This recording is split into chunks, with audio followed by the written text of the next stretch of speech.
There are many reasons why customers should engage with SES today. O3b mPOWER is open for business. We're fully funded and ready for operation in 2022. O3b mPOWER is far more than a satellite system.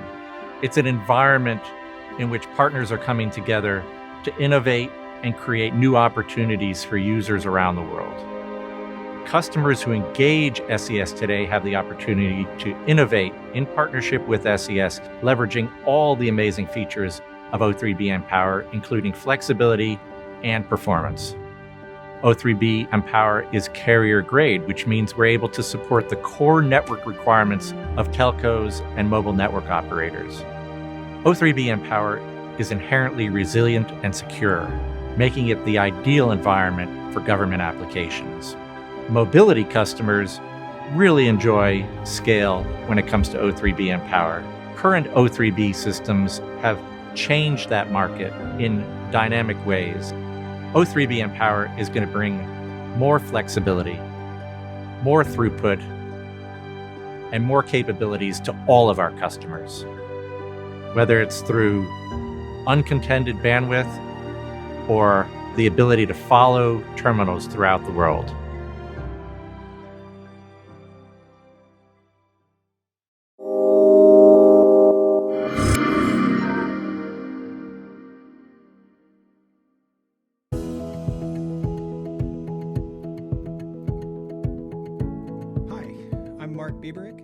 The head of our portfolio and segment marketing team here at SES. Today I'm going to introduce to you O3b mPOWER. To understand where we're going with O3b mPOWER, I think it's first important to understand the commercial success and the operational viability we have today with our first generation O3b MEO fleet. Today we serve up connectivity to more than 40 million cruise passengers worldwide. We have more than 15 million mobile subscribers in remote and underserved areas that use our MEO services. We also have 4 of the 6 largest oil and gas players that use MEO connectivity today, in addition to providing services to the enterprise market and government, commercial maritime, and other sectors. So what I'd like to share with you is some of the unique capabilities of the O3b mPOWER system. The first to really focus on is higher throughput per user. So whereas with our first generation O3b MEO services, our customers had hundreds of megabits per second in throughput, now we can actually scale to multiple gigabits per second of throughput for every endpoint that we reach. And the system-wide can actually scale well beyond a terabit per second in overall system capacity, and it can deliver services to thousands of endpoints. What that really means is that for our customers, they can achieve cloud scale with their services. That's important because so many of our customers, whether it's a Ministry of Defense or an oil and gas customer or a big telco or a cruise ship, they're all migrating to the cloud. They're all using more applications in the cloud. So what they require is the kind of scale that we can provide with O3b mPOWER, multiple gigabits per second from any location on the Earth back to their closest corporate headquarters or cloud data center. O3b mPOWER is ideally suited to that kind of environment and is truly differentiated from the existing GEO and LEO services on the market today, and that we've really hit this sweet spot with multi-gigabit per second services. The other thing that's really important to understand is that we're going to deliver the exact same latency performance as we have with our first generation O3b MEO fleet. That means about 150 milliseconds or less of round-trip delay. And because we can connect to any endpoint with far more flexibility, we can actually drive improvements in overall connectivity and latency on each of the links that we provide. The other thing that I want to mention, which is absolutely critical about the capabilities of O3b mPOWER, is dynamic adaptive resource control.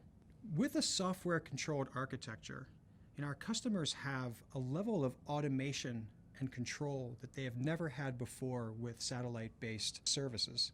It means they can use software to very flexibly allocate bandwidth when and where it is needed. The other thing that I just wanted to mention is that O3b mPOWER is inherently secure. So for all of our customers with security requirements, they can be rest assured that O3b mPOWER delivers their communications with the kind of security that they demand. So an important question to understand the answer to is why we've chosen MEO technology for O3b mPOWER. The answer really lies in what our customers are telling us they require for their networks over the long term. So, for example, many of our largest customers today on our first generation MEO service are telling us they need to scale to multiple gigabits per second. They're telling us they need far more flexibility in the way they can provision bandwidth, the way they can deliver services to their end users, and the ability to scale in order to support an emerging range of cloud-based applications, real-time communications with far greater flexibility. Now with O3b mPOWER, our customers with software-based control and with far more dynamism in the way that they can provision services can deliver bandwidth when and where it's needed in real time using the flexibility of the system and using the software-based architecture that's inherent in O3b mPOWER. So another question that we get is perhaps why didn't we choose low Earth orbit?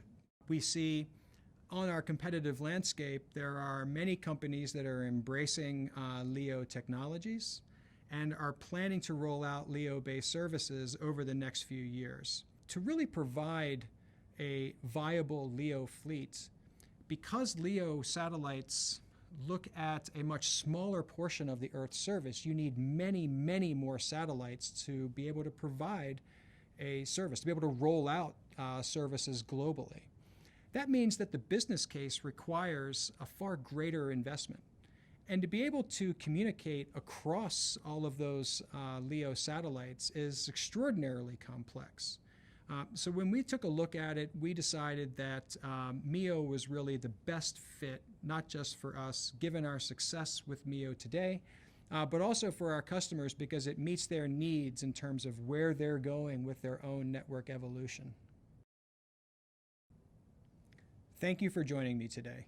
We're pleased to discuss with you the value of O3b mPOWER, what it provides to our customers across multiple industries, and, of course, how it's shaping the future of the satellite communications industry.